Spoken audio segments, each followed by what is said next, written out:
Welcome to the Academy for Paraeducators Orientation to Special Education. This course will have a narrated PowerPoint to help you navigate through the course. The Orientation Academy consists of 4 modules, of which you will see the goals of each individual module. Varied activities like references, videos, assignment forums, and quizzes are embedded throughout the course. Let's begin.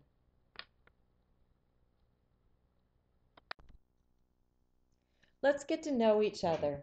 Please write 4 statements about yourself. Take about 5 minutes to introduce yourself through these statements.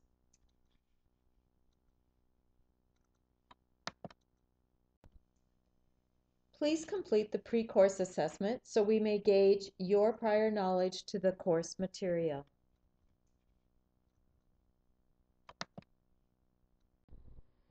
Module A will discuss history, legal precedents, and values. We will talk about major laws and court rulings and how they shape special education services in our state. We will also discuss the legal rights of students with disabilities and also the rights of students with 504 plans. We'll identify the process of special education in Montana. We'll also identify the concerns and experiences with inclusion and why inclusion is so important for our students with disabilities. Let's discuss historical perspective, beginning with early history. In early civilizations, children born with a disability were often put to death or allowed to die. People with disabilities were kept as fools for entertainment. Many people believed differences were caused by devils, demons, or even some kind of omen. In the late 1500s, a Spanish monk, Ponce de Leon, was successful in teaching pupils who were deaf to speak, read, and write. Around the mid-1700s, schools were opened in Paris for people who were deaf. Around 1800, the wild boy was found. This event helped to focus attention on teaching children with developmental disabilities.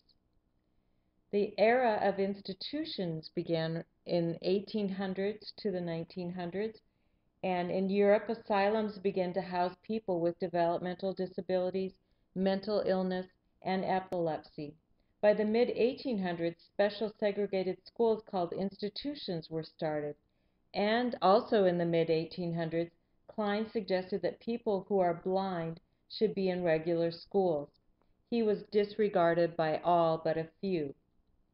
This led to the era of American public schools, which began in the year 1640.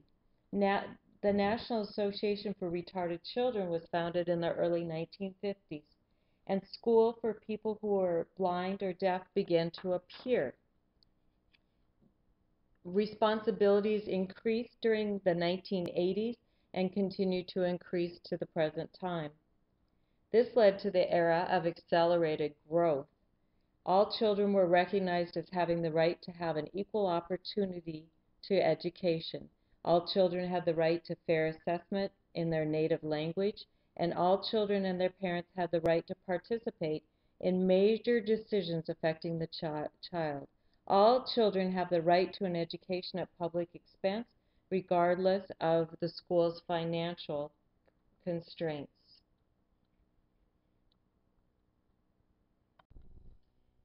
I would like to discuss the legal milestones that occurred between 1954 and 1973. The first of these being Brown versus Board of Education. This legal precedent said education was a basic right for all. In 1964, the Civil Rights Act prohibited discrimination on the basis of race.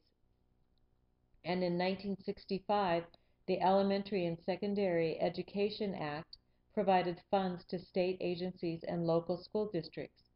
In 1972, the Pennsylvania Association of Retarded Citizens presented a class action suit against Pennsylvania on behalf of children with mental retardation who were excluded from public education.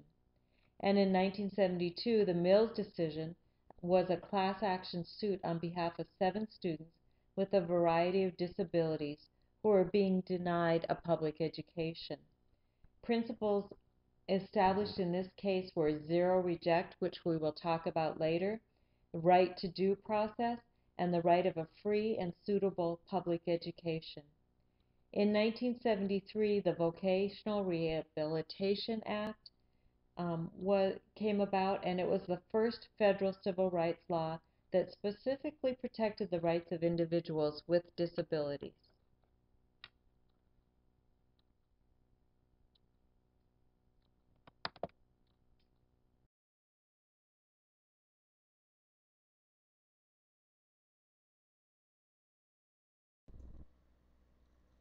We have discussed historical and policy implications of IEPs.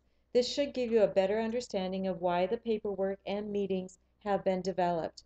A timeline has been embedded into the Moodle. You will be asked to create a digital timeline of major policies.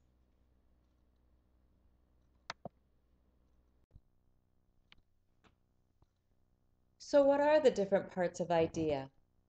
Let's start with Part A. It's general provisions. It gives general information about the law, why the law was enacted, and who it serves. It also gives definitions for terms referenced in the law.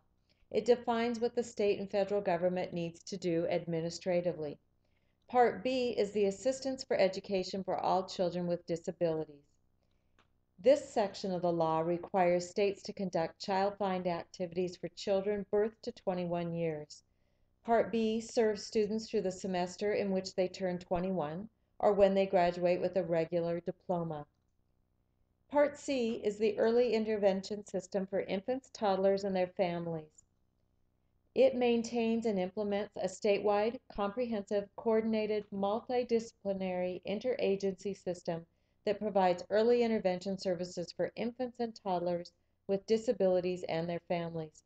It also facilitates the coordination of payment for early intervention services from federal, state, local, and private sources. It enhances their capacity to provide quality early intervention services and expand and improve existing early intervention services. It also enhances the capacity of state and local agencies and service providers to identify, evaluate, and meet the needs of historically underrepresented populations, particularly minority, low-income, inner-city, and rural populations. Part D is the national activities to improve education of children with disabilities. It takes care of the research and innovation part, personnel preparation, technical assistance, and the dissemination of information. The general intent of IDEA was to ensure that children with disabilities had equal access to public education and were prepared for their future life and employment and independent living.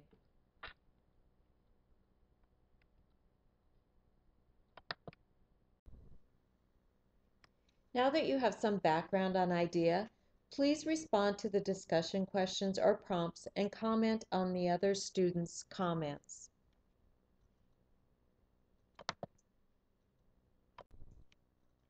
Procedural safeguards are important to protect the rights of students and parents. They are given or offered to the parents as their child enters the special education process. And if the child qualifies for services, the procedural rights document is offered each year the child receives services. Please review the embedded document regarding procedural rights and respond to the embedded questions.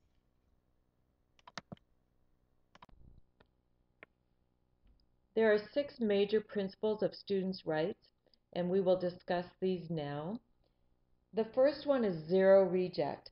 Schools must educate all children with disabilities. This principle applies regardless of the nature or severity of the disability. No child with disabilities may be excluded from a public education. The second one is non-discriminatory testing, evaluation, and placement. Schools have to use non-biased, multi-factored methods of evaluation to determine whether a child has a disability, and if so, whether special education is needed. The third one is a free and appropriate public education. We call it FAPE, Programs must be individualized to meet the specific needs of each child. This is probably the most critical principle for building administrators and teaching staff. All children with disabilities, regardless of the type of severity of their disability, shall receive a free and appropriate public education. The fourth one, or LRE, is the least restrictive environment, and we discuss this a great deal in our meetings.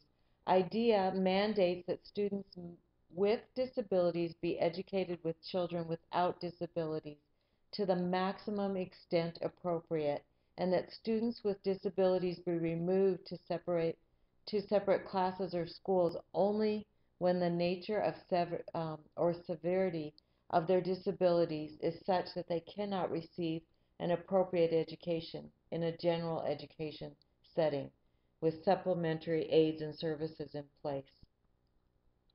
The fifth one is a procedural due process. Schools must provide due process safeguards to protect the rights of children with disabilities and their parents. Parental consent must be obtained for initial and all subsequent evaluations and placement decisions regarding special education.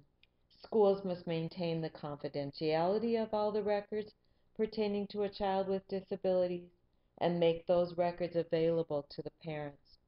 The sixth and last principle is parent and student participation and shared decision making.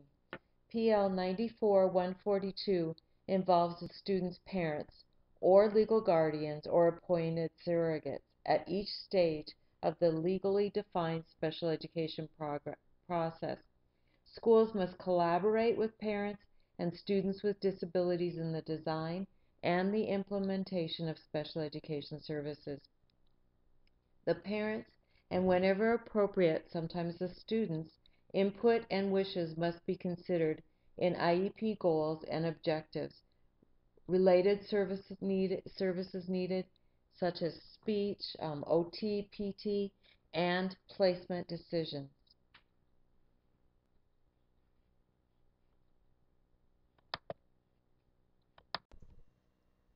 End of module responses are included at the end of each module.